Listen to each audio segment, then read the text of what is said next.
So did you I was done. did you like change environment? Like, did you move, or like what was, as soon as you get out, what happens next there?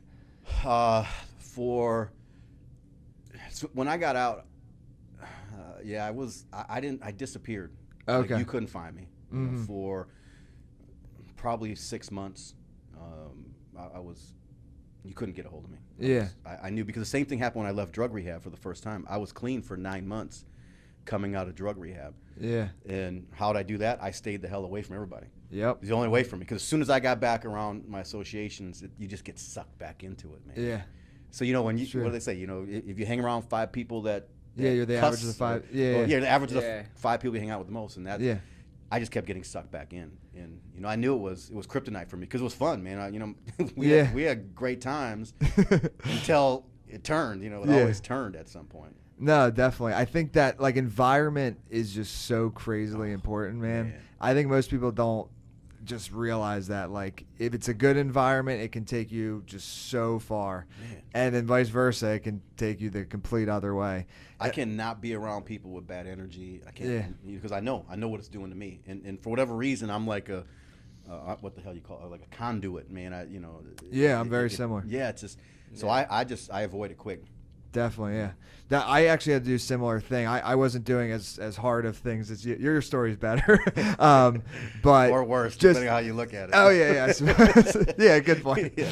But like it was just, I needed like a different environment. Yeah. So for me, that's like Miami, but like where I grew up, and I think it's almost for anybody, just like your high school friends, even if it's not like hardcore drugs, it's just like getting out of that, the 18 years that you spent, that normal routine. Like you need like a shock or something, like to get out of there and just find your own path. Because if not, you'll just stay there because that's all you know.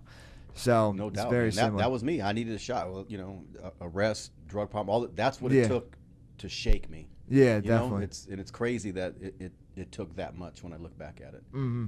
But then again, man, I'm like, now I feel blessed. That happened.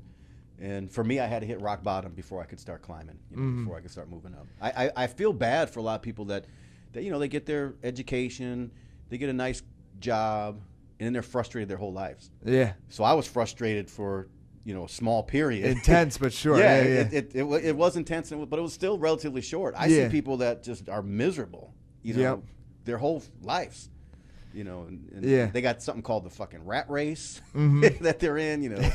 It's like they live for the weekends. They got 2 days to, and then Sunday they're shot because they party Saturday night or whatever. Yeah. It just doesn't. It just seems like a pretty miserable existence. Me too. Yeah, I couldn't do it, man. Like for me, it was I was actually in San Diego before moving here, and I was just starting the business, and I was just thinking to myself, I was like, it got to a point where I would have rather lived outside, and San Diego living outside is not that bad, I suppose, but I was like, I'd rather be homeless than to have like a corporate job.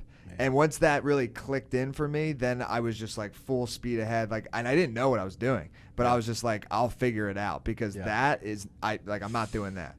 So once you're free, man. Yeah. And that's, it was, Harriet Tubman said she would have freed more slaves had they only known they were slaves. So when I think about that, it's not different. Wow, it's not I never heard different. that. You got so many people, it's a different type of slavery. They're miserable as hell. They feel trapped. They wake up, they're going to wake up tomorrow morning to an alarm clock. They're going to go to a place they can't stand, hang out with people they don't like, and they don't like them because when they walk past the when you walk past the water cooler, they stop talking because they're talking about you. Yeah. And when they're gone, you talk about them, and you got this cycle of brown nose and all these different terms we have. Yeah. And they do this for 30 years, 40 years, then they go greet at Walmart. And then you die. I mean, that's basically the program. And it's hard. If you start to look at it, man, it's like I would, like you said, homeless is extreme. Yeah, definitely. But in San Diego, shit, get a tent. Go that's what I was thinking. I was like, it ain't that bad, honestly. Man. It's nice. Never places. Rains. Like, this is perfect for homeless. Like, get a book and see what happens.